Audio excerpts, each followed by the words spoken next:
Suscríbete a nuestro canal cliqueando en el botón rojo y en la campanita de activar todas las notificaciones para no perderte ninguno de nuestros programas e investigaciones exclusivas. Bueno, ¿qué tal amigos? Gracias a quienes nos estaban esperando desde antes, intentamos hacer con un poco de anticipación, ya que estamos haciendo un crossover que muchos han pedido, pero muchos más han criticado. Así que fue muy interesante porque yo hice un sondeo en Twitter preguntando a quién entrevisto sobre Kissinger y muchos me pedían Nicolás Moraz. Y curiosamente, Nico Márquez me recomendó a Vicente Massot, quien fue secretario de Defensa, y que lo admiraba mucho como estadista. Y esto es muy importante para mí, para mi público, y yo siempre les digo a mis alumnos, no quiero que piensen como yo, quiero que piensen. Y justamente tanto que se habla de la batalla cultural, es importante ganar lateralidad, plasticidad y salir un poquito más allá de nuestros sesgos. Eso implica hablar con gente que no piensa exactamente como uno, conocer a personajes históricos en su profundidad, y por eso es que hoy vamos a ver la otra cara, la cara oscura de Henry Kissinger, que sabemos fue un personaje odiado desde todas las esferas políticas, en su juventud por la izquierda, por su vinculación a muchas dictaduras militares, y en su posteridad, llegó a los 100 años, por la derecha, por su vínculo con el globalismo, la Agenda 2030, todo lo que es el informe Kissinger, y por supuesto también desde la tercera posición, distintas variantes del nacionalismo, etcétera. Así que bueno, sin más introducción, tenemos en pantalla a Nicolás Moraz. Bienvenido. Muchas gracias por su invitación, Mamela, y un saludo para toda su audiencia. Independientemente de la procedencia ideológica de quienes nos miren, considero que es muy importante tener, cuanto menos, esta otra versión de la historia de Kissinger que amerita. Es una figura absolutamente crucial de la edad moderna, le diría, incluso como arquitecto del orden internacional contemporáneo y en gran medida como pionero de lo que probablemente se viene. Debemos entender que figuras que están vivas, que lo han sobrevivido, como por ejemplo Klaus Schwab o George Soros, han sido sus discípulos. Tanto Soros como Schwab se tomaron la molestia de inscribirse ya en entrada a su edad adulta en el seminario de Henry Kissinger en Harvard para recibir su formación, no tanto en políticas públicas como en lo que realmente lo caracterizó, que es su extraordinaria capacidad para el lobby transnacional, para poder desplegar una agenda de políticas no solo en distintos países, sino en distintas potencias aparentemente enemigas entre sí. Gracias por esa contundente introducción y ayuda a hilar lo que fue la anterior entrevista con Massot, precisamente porque hice el paralelismo sin tapujos con Maquiavelo. Y es importante porque uno que está en la batalla cultural, y más aún quienes nos ven, muchas veces se limita al plano del activismo, y por eso es importante conocer la política en su profundidad y saber cómo funciona la mente, cómo es el ámbito diplomático, y justo lo que nos habla el lobby, que en castellano es cabildeo, pero que tomamos esos anglicismos. Y aprovecho para aclarar mis uñas de colores. Estamos en fiestas de Quito, sé que esa es una de nuestras tantas diferencias, el hispanismo, y justamente en mi ciudad natal estamos celebrando la Fundación Española, y por eso los colores de la bandera, que fue un regalo del rey Carlos V, nieto de Isabel la Católica, la ciudad muy noble y leal. Aclaro porque yo soy más sutil y ahora estoy súper colorida. Así que, bien, empecemos por esto, porque hablemos un poco de este curso de Kissinger y lo funcional que es a la agenda en pie. Muy bien. A la agenda global, digamos. Uh-huh. Es probablemente uno de sus mayores impulsores y quien más trabajo intelectual invirtió en ella. Kissinger, por supuesto, ha sido históricamente un hombre de los Rockefeller. Si nos vamos al origen de su figura, Kissinger creció en una familia pequeño burguesa judía de Alemania. En el contexto del antisemitismo creciente de los años 20, él nació en 1923. Naturalmente, esto incidió en su carácter. Las persecuciones absolutamente aberrantes contra los judíos en Alemania dejaron mella en varias generaciones, y una, por supuesto, es la suya. Su padre, sin embargo, era un ferviente nacionalista prusiano y tardó en hacerle caso a su madre y escapar de Alemania ante la persecución nazi, y lo lograron 2 años antes de la Noche de los Cristales Rotos. se fueron a Nueva York cuando Henry Kissinger tenía 15 años de edad, donde destacó como un alumno extraordinariamente eficiente.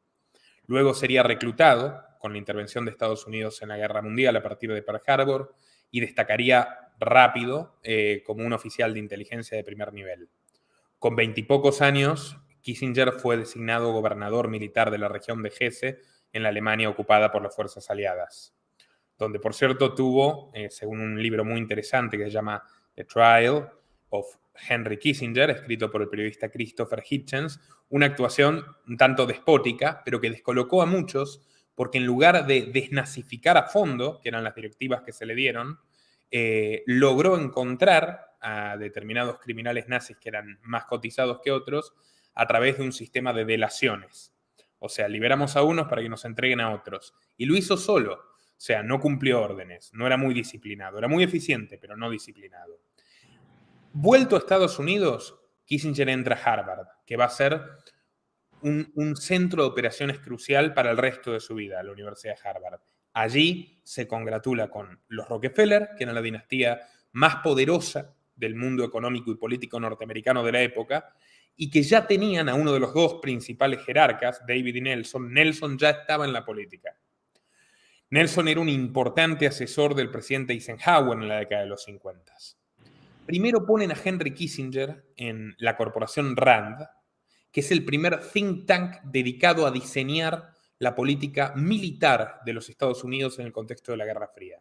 Estamos hablando de una organización privada, comillas, pionera, que asesoraba al ejército de Estados Unidos, de hecho incluso con servicios, y lo sigue haciendo hasta hoy, de inteligencia ilegal, y que los Rockefeller apoyaron con la noción de que muchas cosas que no podían hacerse dentro del gobierno por restricciones legales, sí podían hacerse fuera, en una estructura paralela vinculada al gobierno. Rápidamente, Mamela, pasemos a la designación de Kissinger por primera vez en el gobierno. Entra a la gestión de Eisenhower y él ya ahí comienza a constituir una especie de diplomacia paralela para los Estados Unidos. Por ejemplo, en el contexto de las tensiones entre las dos Coreas, a él lo mandan a negociar. Lo mandan a negociar a Corea del Sur, siendo joven todavía, pero el favorito de Nelson Rockefeller. Y él, cuando viaja a Corea del Sur, hace todo lo posible en lugar de, para generar una armonía, para tratar de evitar la guerra, para propiciarla.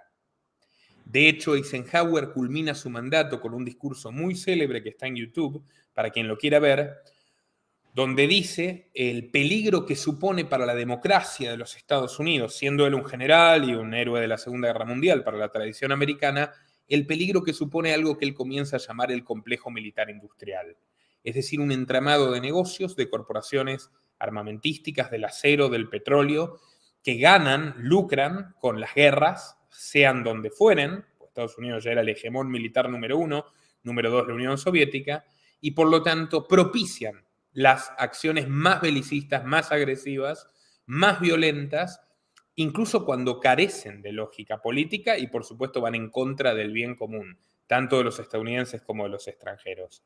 Ahí ya se luce Henry Kissinger y aparece en toda su dimensión. Figura de todas formas advenediza, él, por más que trabajaba en un gobierno republicano y luego conseguiría su mayor cargo público en un gobierno republicano, estaba inscrito como demócrata. Fue asesor de John Fitzgerald Kennedy, que rápidamente comenzó a recelar de él, Kennedy, porque lo veía demasiado obsesionado con avanzar en tensiones, y en esa etapa lo pusieron a cargo, y esto es bastante importante hoy con todo lo que vemos de la utilización de la propaganda, por ejemplo, para la instauración de metamensajes progresistas en la juventud. Henry Kissinger fue uno de los académicos que estuvo a cargo del proyecto MK Ultra, que fue un experimento bastante cruel en búsqueda del control mental que se realizó en la Universidad de Harvard. Lo pueden buscar, sus documentos están desclasificados, con anuencia de la CIA, que fue una agencia históricamente vinculada a los Rockefeller. Pusieron mucho dinero para que se cree la central de inteligencia. Y de allí, donde se convocaba a estudiantes supuestamente para compartir impresiones sobre los cambios en el estilo de vida de Occidente, En realidad se los terminaba sometiendo a experimentos con electroshocks, drogas alucinógenas y todo tipo de excentricidades de la época.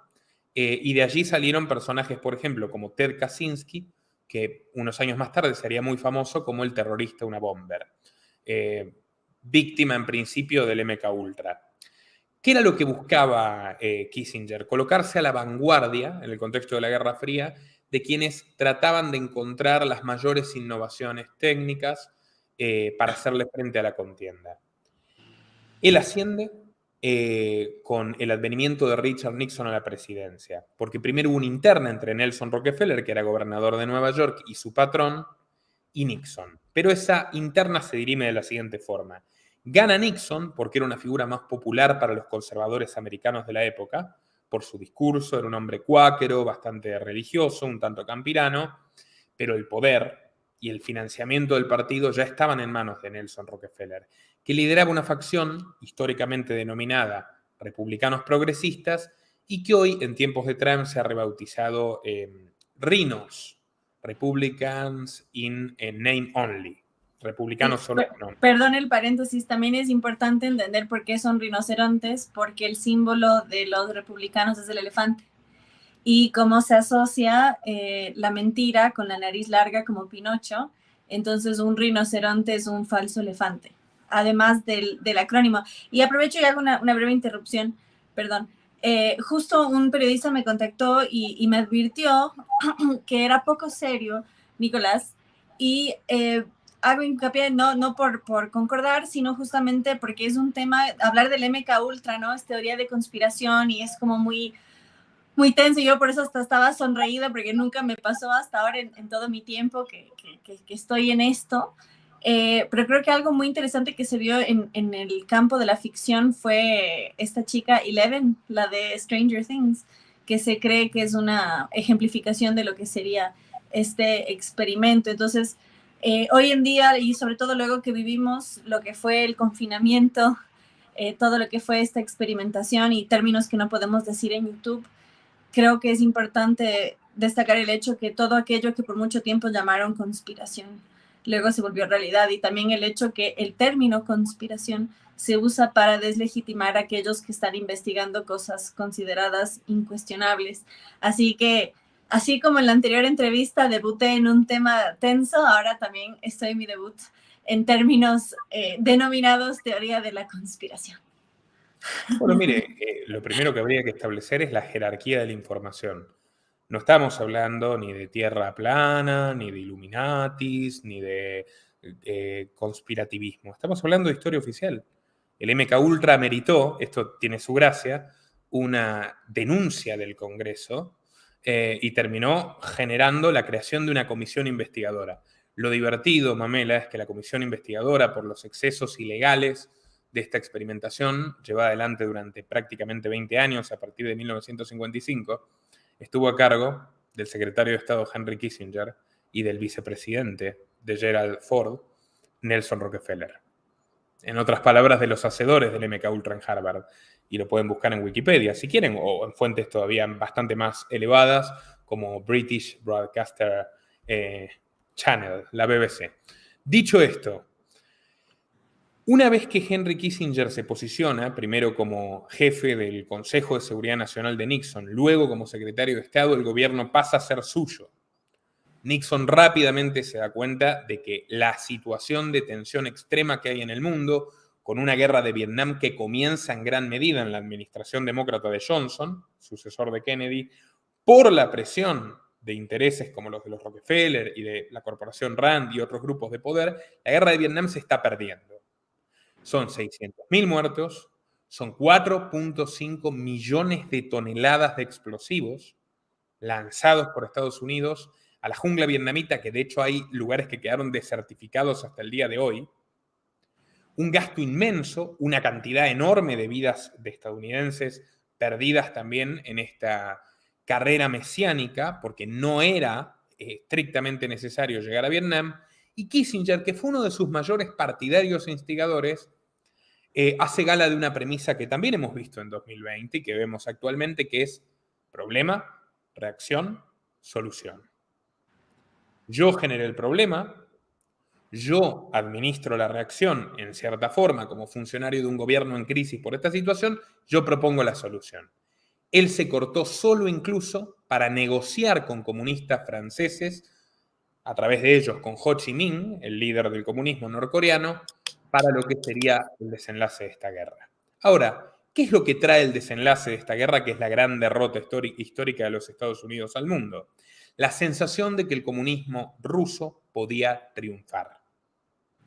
La sensación de que la Guerra Fría podía ser una derrota para Occidente, una derrota para la democracia, ya puesta en jaque y en duda incluso por Eisenhower, cuando hablaba de las amenazas de los lobbies, de las oligarquías armamentísticas.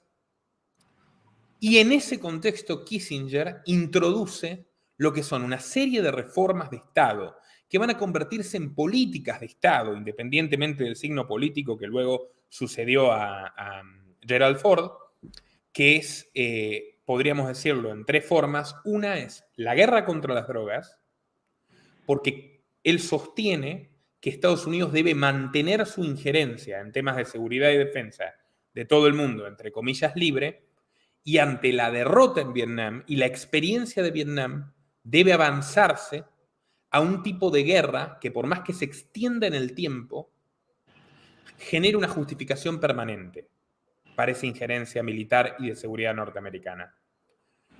Esto está bastante bien documentado en el segundo volumen de la Historia General de las Drogas de Antonio Escotado. Independientemente de la opinión que uno tenga sobre el tema, es muy interesante observar cómo Kissinger logró incluso la anuencia de los soviéticos para esta batalla, para esta cruzada.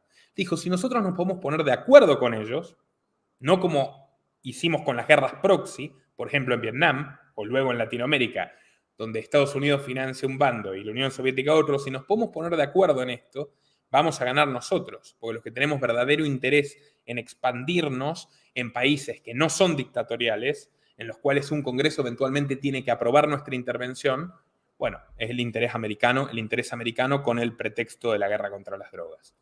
Una guerra que nunca se va a ganar, que va a implicar una inversión de 51.000 millones de dólares, que va a ser un negocio permanente para el complejo militar industrial y que va a, hasta el día de hoy, entregar países enteros como Colombia y México una constante auditoría de organismos americanos muy vinculados al tráfico de drogas como la DEA. Esta es una de las políticas basales de la administración Nixon y pensadas por Henry Kissinger.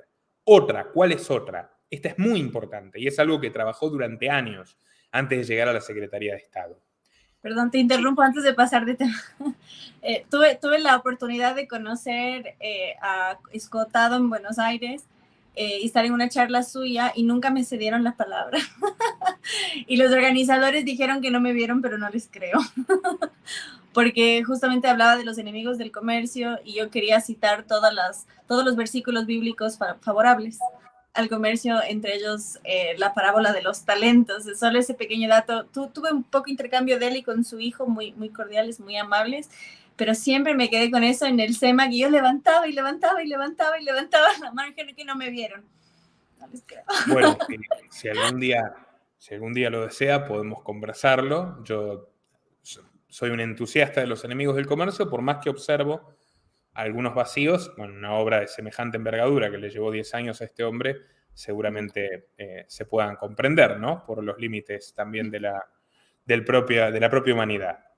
La segunda política de Kissinger, de este paquete de reforma que literalmente llamó Nuevo Orden Internacional, es muy importante, se prolonga hasta el día de hoy, y es China. Aquí tengo el libro de Kissinger sobre China, no sé si se ve, fue escrito relativamente hace poco, hace menos de una década, donde él de hecho se jacta de haber tenido contacto personal con cinco generaciones de jerarcas comunistas. Kissinger comenzó esta negociación en forma secreta, totalmente ilegal, y de hecho él tenía espiados absolutamente a todos los funcionarios y a todos los políticos, y a todos los periodistas de la sección internacional de distintos diarios. Wall Street Journal, New York Post, New York Times, Washington Post. Tenía un control absoluto de la información que circulaba. Y él comenzó en forma clandestina, sin autorización del Congreso, una serie de negociaciones para estrechar los vínculos entre Estados Unidos y China. De hecho, llegó a reunirse con Mao Zedong. que ya era un anciano. Y Mao Zedong, posteriormente, incluso cuando Nixon visita China, prefería como interlocutor a Kissinger que a Nixon, porque observaba agudamente, por más que era un genocida brillante, que el que mandaba ahí era Kissinger, no el presidente Nixon. ¿Cuál era la premisa por la cual Henry Kissinger vendió la posibilidad de asociarse con una potencia comunista en la Guerra Fría, que supuestamente se libraba para detener la expansión del comunismo? Bueno, él sostenía con argumentos bastante interesantes que al compartir Rusia y China la frontera más larga terrestre del mundo y tener una histórica tensión por esa frontera, lo mejor que podía hacer Estados Unidos era dividir o fraccionar al bloque comunista del mundo, ya más de la mitad de la población mundial estaba bajo regímenes comunistas en aquella época, y generando esas tensiones podía evitar el dominio absoluto de la Unión Soviética sobre Asia. Acababan de perder Vietnam, la idea sonaba razonable, pero detrás de esto se ocultaba, por supuesto, un gran entramado de negocios. Los Rockefeller, y esto es muy importante, entiendo que usted es cubana, ¿verdad? No soy ecuatoriana. Disculpe. Pero creen que soy cubana porque fundé el Partido Libertario Cubano. Ok.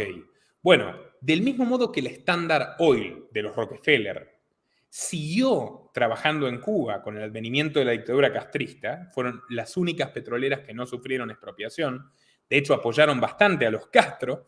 Hubo una época en la que Fidel Castro fue hombre del año de la revista Time, viajó a Nueva York, están ahí las fotos con una remera de I Love New York, se reunió en la Casa Blanca, en la mansión de los Rockefeller, del mismo modo que existía esa mirada de poder mantener negocios con regímenes totalitarios que hablan en contra de la propiedad, pero que de todas formas necesitan de élites financieras transnacionales, con esa misma premisa se apunta a China. ¿Qué tenía China? Además de una inmensidad de recursos naturales, era un país pobrísimo por el comunismo, absolutamente miserable, venía del peor genocidio de la historia, rural, pero ¿qué tenía China? Mano de obra barata.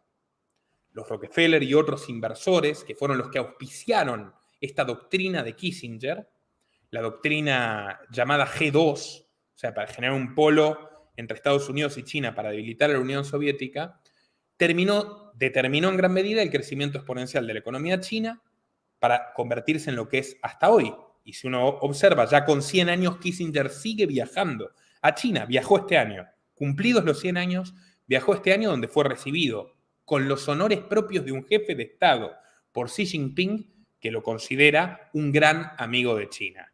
Ahora, si es un gran amigo de China, ¿es un gran amigo de Occidente y de Estados Unidos? Ustedes sabrán responderlo. Pero el punto es que él tuvo la teoría o formuló la teoría de la interdependencia. Dijo, si logramos que las potencias rivales dependan entre sí, va a haber menos posibilidad de un conflicto nuclear total. Bueno, esto no le impidió ordenar el bombardeo de Camboya, el genocidio de Bangladesh, donde fue crucial la intervención de los Estados Unidos. Luego una serie de golpes de Estado en Latinoamérica, que por supuesto estaban en el contexto de una época violenta, donde había terrorismo marxista, bueno, hubo dictaduras militares también sanguinarias, y él jugó un papel bastante particular, porque allí donde los comunistas eran proclives a hacer negocios con los Rockefeller, había tolerancia. De hecho, es una larga tradición, yo recomiendo mucho este libro, Wall Street y los bolcheviques, del historiador británico Anthony Sutton, donde los vínculos de los Rockefeller y otras familias muy poderosas hasta el día de hoy con los comunistas están más que documentados. De hecho, Kissinger transfirió tecnología crucial a la Unión Soviética. Gestionó la venta de computadoras IBM, supercomputadoras de la época, al gobierno soviético. Buena parte de los desarrollos armamentísticos soviéticos de los 70 en adelante no podrían haberse hecho sin las transferencias tecnológicas que propició Henry Kissinger, con el pretexto de la interdependencia. Bueno. De hecho, perdón, si puedo hacer un breve aporte lingüístico. Para quien sabrá, parte de la Guerra Fría fue la guerra espacial, y justamente la última, y hay que llamarla la última dictadura militar en Argentina, porque hablan de la dictadura como si solo hubiese habido una y fueron muchas. La última comerciaba con la Unión Soviética, y de hecho había el cine Cosmos, que era un cine soviético. ¿Y por qué digo desde el ámbito lingüístico? Porque astronauta era de los Estados Unidos, cosmonauta era de la Unión Soviética. Entonces, hasta en la guerra cultural había también un aspecto lingüístico, entonces ver también cómo eso pisó suelo sudamericano. Eso nomás. Es muy, muy interesante lo que apunta. Bueno, yo una vez le pregunté al historiador argentino Roberto Cortés Conde cuál era la razón por la cual la dictadura de Videla negociaba con la Unión Soviética y gozaba del apoyo del Partido Comunista. El Partido Comunista Argentino apoyó a la dictadura. Y me contestó justamente que en el contexto de los embargos de Carter, Kissinger le recomendó a Videla que, para presionar a los Estados Unidos y que retire el embargo, negocie con la Unión Soviética. Armas, concretamente. Luego la Unión Soviética apoyó a Argentina en la Guerra de Malvinas, bueno, en fin. Kissinger fue clave en la dictadura argentina porque fue contratado, ya cuando se había retirado de la Secretaría de Estado por Videla. Yo he mostrado muchas veces el fragmento de un noticiero inglés que lo muestra. Fue contratado para lavar la imagen de Argentina en el mundo cuando comenzaron los escándalos por violaciones de derechos humanos. Y de hecho cuentan jugadores de la selección de Perú, Mundial de Fútbol del 78, que Kissinger acompañó a Videla en persona, y están los videos de la época, a su vestuario, a amedrentarlos para forzar una derrota que era necesaria para que Argentina gane ese mundial, que a su vez era un gran instrumento propagandístico del régimen. Pero ¿cuál es la paradoja, Mamela? Que el pragmatismo de Kissinger es una gran coartada para tolerar comunistas asesinos, de los peores, donde le convenga a los clientes de Kissinger, y reprimirlos o combatirlos donde no les convenga. Ejemplo, Chile, 1973. Murray Rothbard tiene un gran libro que es Wall Street, Bancos y Política Exterior Americana, donde cuenta el golpe de Chile con documentos al acceso de todos y donde se puede ver que lo que determina el golpe contra Allende no son los excesos de Allende contra los chilenos, que fueron muchos, las vulneraciones a la propiedad privada de los chilenos, que fueron muchísimas, el surgimiento de guerrillas violentas en connivencia con ese gobierno que se decía pacifista, pero no lo era. El problema de Allende fue tocar el cobre de los Rockefeller. Y una vez que tocó el cobre, que explotaban las mineras de los Rockefeller en Chile, desató la furia del titán y Kissinger orquestó el golpe. Una curiosidad de este tema es que todos estos golpes nacen supuestamente para combatir al terrorismo. Mucho podría hablarse de los vínculos de la dictadura con los jerarcas de Montoneros, los cuales prácticamente ninguno fue muerto o preso en la Argentina, pero el único atentado extranjero realizado en suelo estadounidense, 1978, fue precisamente una jugada de Pinochet para liquidar a Letelier, que era un disidente que estaba en los Estados Unidos, y cuando el gobierno de Carter ordena la extradición, Kissinger personalmente se encarga, como lobista ya del gobierno de Pinochet, de frenarla. O sea, el terrorismo no era una preocupación de primer orden para Henry Kissinger. Pero bueno, volviendo a esa etapa de secretario de Estado, donde fue virtualmente un presidente de facto de los Estados Unidos, basta con ver las fotografías con Nixon y Gerald Ford para darse cuenta de quién manda, de quién le presta atención a quién. Generalmente está Kissinger sonriendo y el presidente inclinado escuchando a ver qué es lo que tiene para decir. De hecho, cuando cae Nixon por el escándalo Watergate de espionaje, episodio muy interesante, es uno de los detenidos por espiar a la oposición, llevaba en el bolsillo la tarjeta de un abogado que era funcionario de Kissinger. Se dice incluso que Kissinger se quiso sacar de encima a Nixon cuando Nixon comenzó a estar celoso de su poder, y luego vino Gerald Ford, despidió a todos los ministros, salvo a Kissinger, e hizo a Nelson Rockefeller su vicepresidente. Bueno, otra política crucial es el fin del patrón oro. Con el pretexto, otra vez, el pretexto de pagar los costos de esa guerra caldeada por Kissinger y que fracasó, se suspenden los acuerdos de Bretton Woods. Se elimina lo último que quedaba de apoyo metálico de la moneda y esto genera las espirales hiperinflacionarias que vimos en todo el mundo entre los 70s y los 80s y 10 años de estancamiento de la economía americana. Pero al mismo tiempo, un festival de deuda y un festival para bancos como el Chase Manhattan o JP Morgan de los Rockefeller que multiplicaron drásticamente su poder. A su vez, reformular el esquema monetario mundial sirvió para poder, al emitir dinero sin respaldo, generar una nueva dependencia de países en vías de desarrollo vía deuda. Y a través de esa dependencia vía deuda con el Fondo Monetario Internacional, el Banco Mundial, estos organismos de crédito, se podían impulsar planes políticos bastante agresivos. Uno de ellos, y aquí llegamos probablemente a lo que más le interesa a su audiencia, el famoso memorando NSSM 200, o el informe Kissinger. Una política de Estado donde de manera explícita Henry Kissinger postula que es una prioridad para los intereses económicos en vista de los recursos naturales y políticos de los Estados Unidos mantener un control poblacional estricto en determinados territorios. Pone el foco en América Latina, pero también menciona a la India, también menciona a Etiopía, también menciona a Turquía. Y en el caso de América Latina destaca a México, a Colombia y a Brasil, donde fueron muy importantes los Rockefeller, fue muy importante también Henry Kissinger en Brasil. Pero bueno, ¿cuál es la teoría por la cual él recoge el dogma malthusiano y dice hay que reducir a la población porque nos interesa? Bueno, él dice, por un lado, donde hay demasiada población, hay presión sobre recursos naturales que necesitamos para la industria americana. Por otro lado, donde existe presión demográfica, este es su concepto, yo no estoy diciendo que tenga razón, yo estoy totalmente en desacuerdo, de hecho, pero él dice, donde hay demasiada población, tiende a haber también problemas de seguridad. Hay potenciales cuadros para guerrillas. Hay inestabilidad desde su punto. Entonces tenemos que podar a esa población, pero tenemos que hacerlo en forma sutil. Ya venimos muy desprestigiados de bombardear a medio planeta, de generar un genocidio de millones de personas en Asia, por supuesto que ayudados con los comunistas asesinos, que también eran unos genocidas terribles, pero ya venimos muy desprestigiados, tenemos que hacerlo en forma sutil. Hagámoslo a través de la deuda. ¿Y qué es lo que queremos lograr a través de la deuda? Que se incorporen proyectos que tienen que ver con la interrupción del embarazo, que él sostiene es el único método eficaz para controlar la población, sea legal o sea ilegal.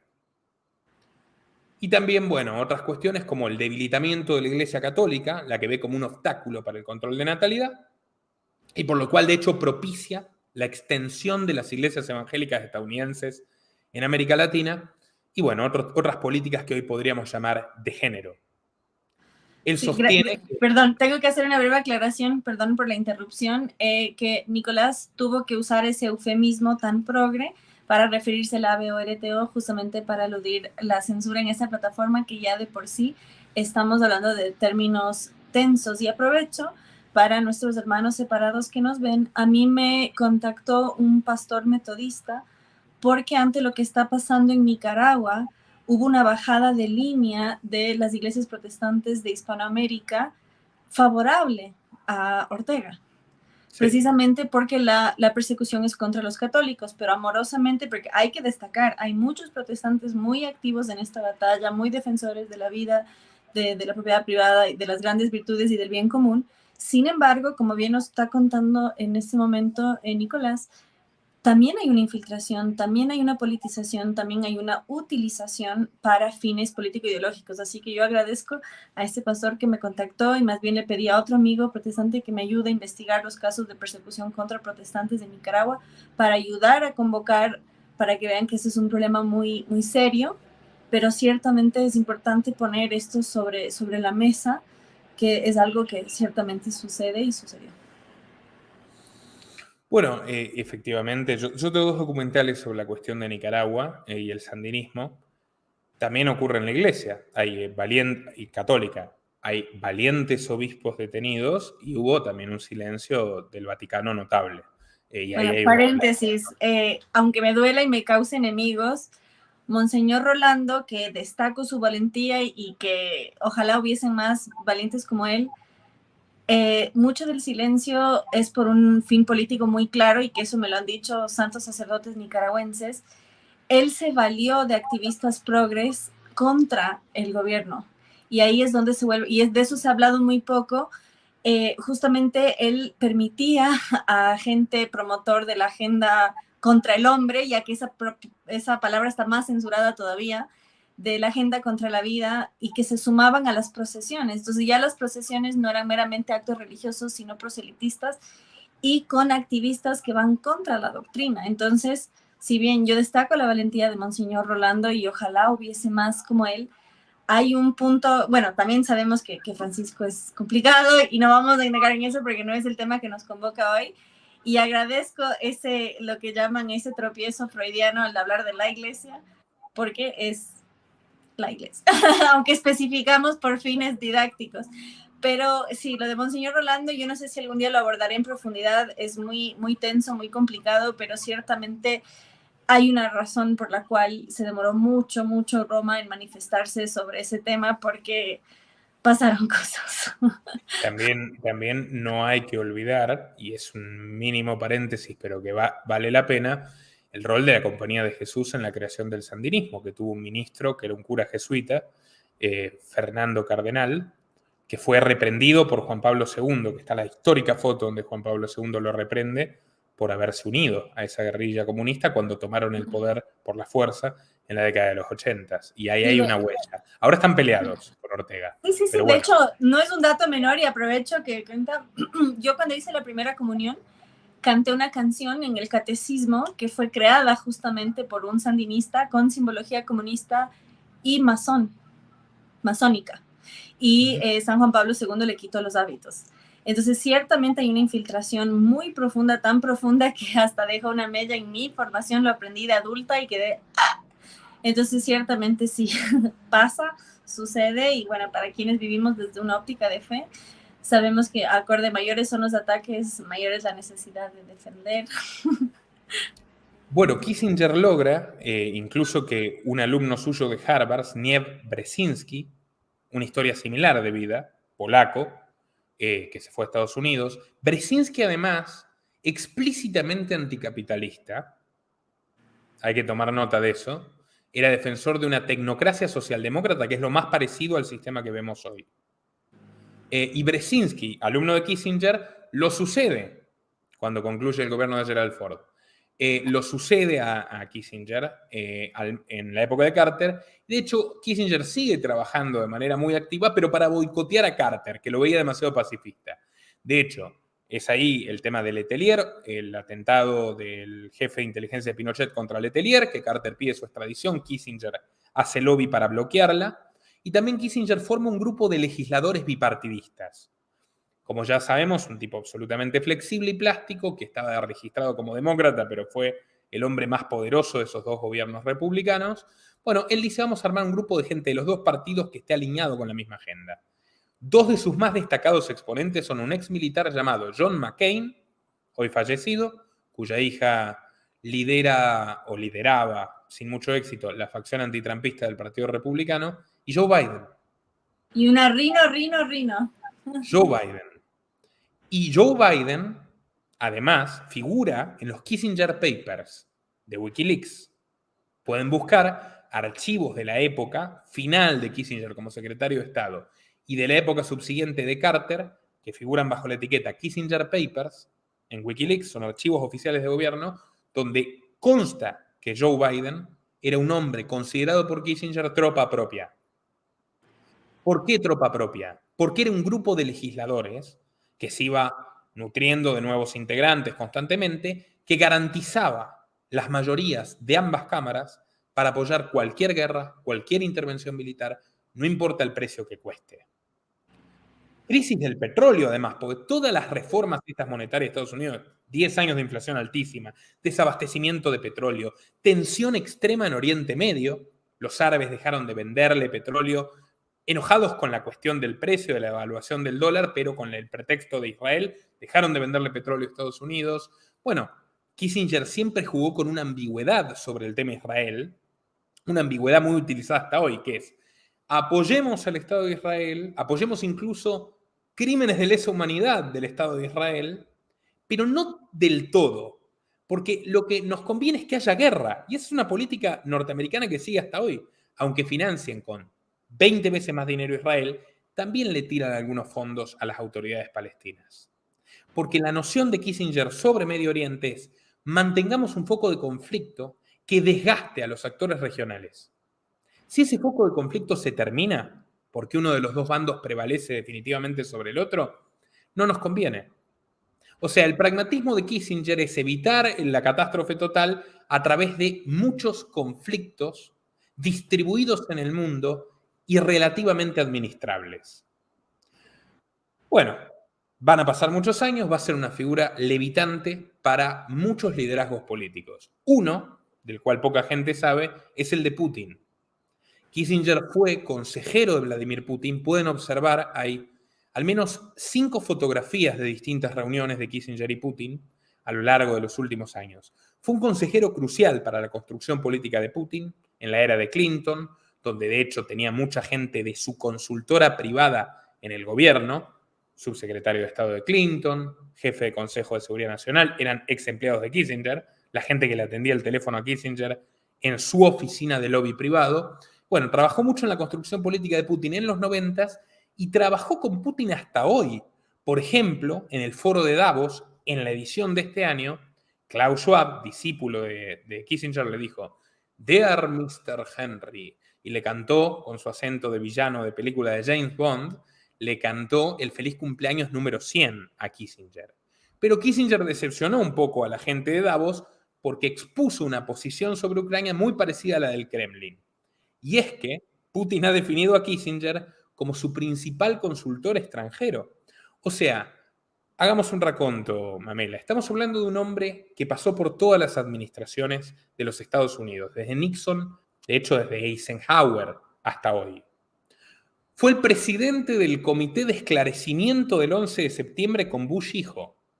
Reagan, que llegó a la presidencia con discursos muy fuertes contra Nelson Rockefeller y Henry Kissinger, decía, ellos han vendido nuestro partido, ellos son el enemigo adentro. Incluso llegó a sugerir que Kissinger era un agente de la KGB.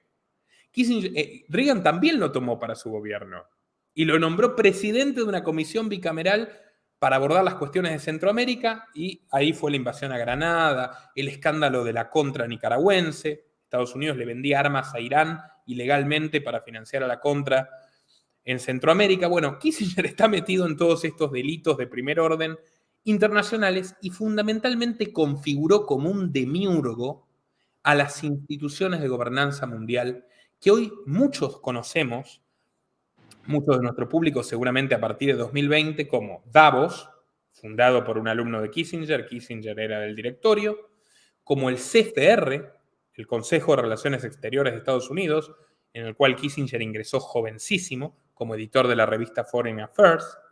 La Comisión Trilateral la fundó él. Él fundó la Comisión Trilateral.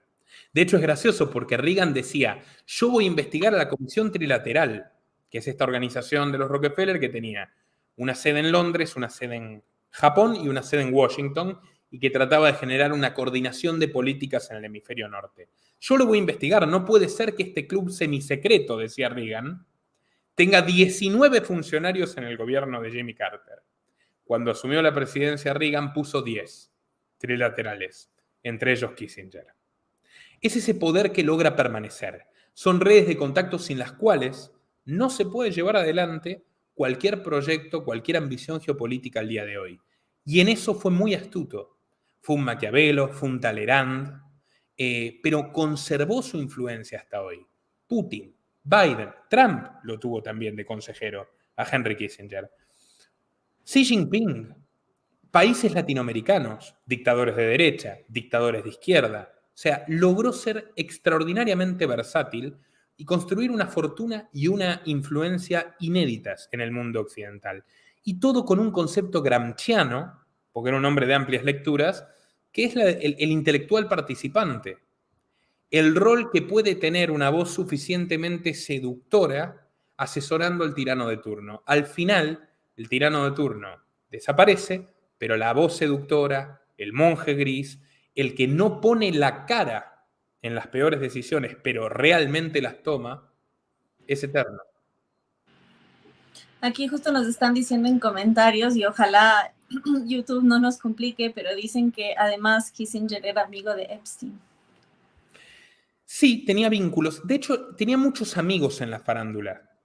Su mejor amigo, de hecho, le dedica este libro sobre China porque hay que reconocerle que tenía un intelecto prodigioso.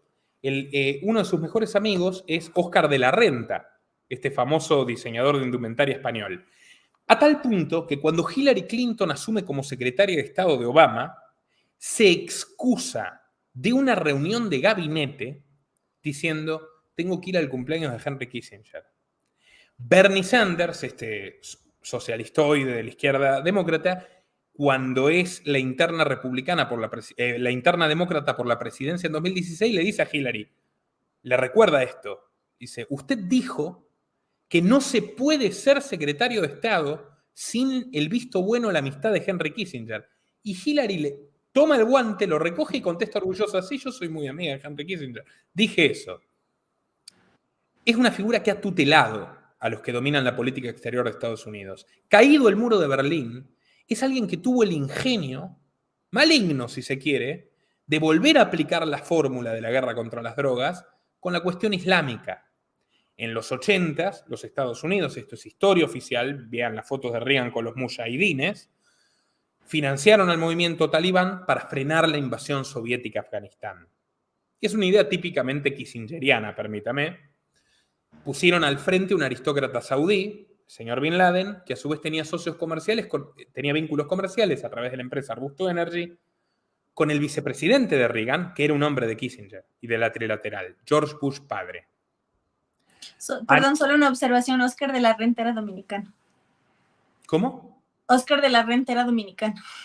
Ah, dominicano, claro. Y pero lo sé porque, y no sé si me compromete, pero su apellido materno era Fiallo. No me diga. Bueno, pero no, ¿cómo le va a comprometer? No, para nada. No, sí, es verdad, era dominicano, pero vive hace muchísimos años en España. Sí, es que cuando vinieron los Fiallo de España, uno se quedó en el Caribe. Entonces, de esa rama viene. Claro, sí es verdad que tiene los vínculos, igual con Jeffrey. Jeffrey supo ver a quién contactar para escalar en las esferas del poder y lo hizo con Kissinger. Hay anécdotas desopilantes. ¿Usted conoce el Banco Santander? Es el banco más importante de España, Argentina y México. Por ejemplo, opera en Estados Unidos y opera en Moscú, pese a las sanciones.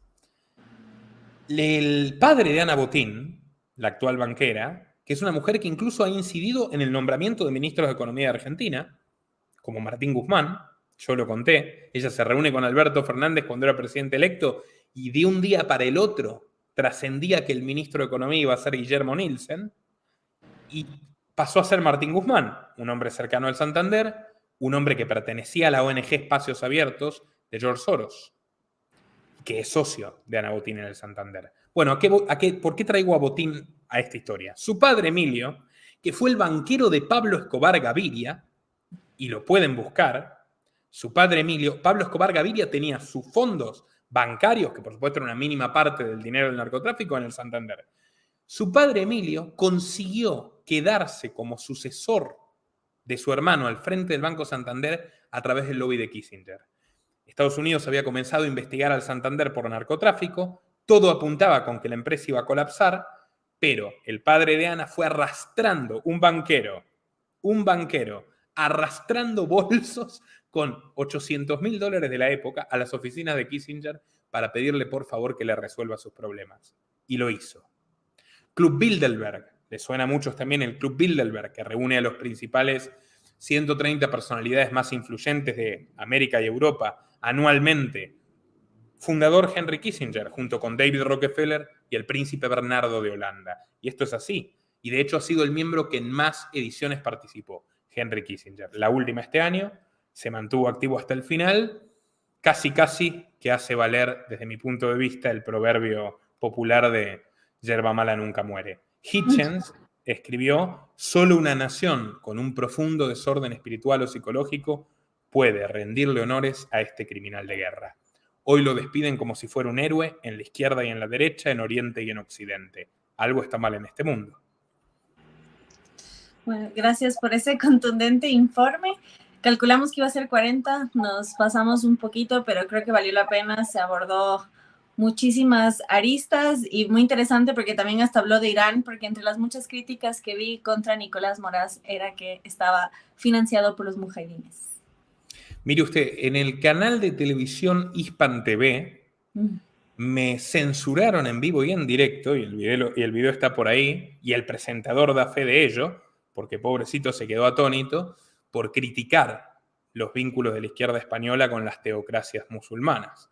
Así que no, mucho agente iraní no creo que tenga. No, soy una de esas personas que si pisa Irán va a un calabozo.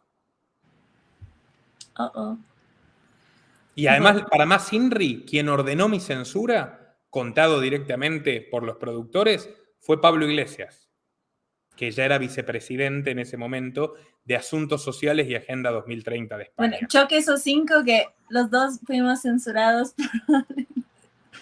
El año pasado, no, sí, el año pasado, en junio del 22, el indigenismo, que es el equivalente a Black Lives Matter en el norte, aquí en el Ecuador, paralizó el país 18 días y me llegó una linda amenaza de muerte y me fui a Argentina. Primera vez que lo digo en cámara. Mi familia me dijo, te vas a Argentina hasta que esto se calme, y me fui silenciosamente, no dije nada, no salió en redes, hasta que fui a misa y el padre Javier subió una foto conmigo y ahí se supo que yo estaba en Argentina, pero hasta entonces no se sabía, y salí en el canal de Podemos y decían que yo estaba liderando la contrarrevolución, simplemente a través de tweets. Bueno, mire, esta concepción podemita, leninista del poder, le dicen Pablenin a Pablo Iglesias y le queda muy bien el mote. De hecho, llevó a que él mandó a sus guardaespaldas a golpear gente, que fue un acto de Vox, por más que yo no estoy con ningún partido, en el barrio, en un barrio de Madrid, popular. Lo tengo en la punta de la lengua y no me sale. Que es de hecho donde viví Iglesias antes de convertirse. No, Galapagar es el barrio exclusivo donde tiene su mansión ahora. Ajá. Pero él originalmente era de este barrio de Madrid, más bien trabajador, y le dio mucha bronca que tuviera más éxito a la derecha que él en ese Dicen barrio, que y mandó a fue su Ferraz. Ferraz es la sede la calle de la sede del PSOE. Pero eso dicen en comentarios, yo solo hago Vallecas. Ahí está, el barrio obrero de Vallecas. Mandó a sus guardaespaldas, siendo vicepresidente de España, a golpear a la gente que iba al acto. Además de que secuestró el teléfono celular de su secretaria. De todo hizo Pablito Iglesias, que ahora volvió al periodismo, comillas, y tiene un canal de televisión que se llama Red. Sugiero verlo porque hay que estar instruido de lo que piensa el adversario, siendo generosos. De acuerdo, y en ese sentido, aunque no lo considero mi adversario, cordialmente bienvenido, porque bien dicen, donde todos piensan igual, nadie está pensando. E invito a mi audiencia a, justamente como se dijo al inicio del programa, desarrollar la neuroplasticidad, ganar lateralidad y enriquecernos. Yo siempre procuro decir que nos fortalezca lo que nos una y nos retroalimenta lo que nos diferencia. Así que muchas gracias por sus aportes, por su caballerosidad y cortesía, y bienvenido a cualquier aporte si quiere dejar una palabra final.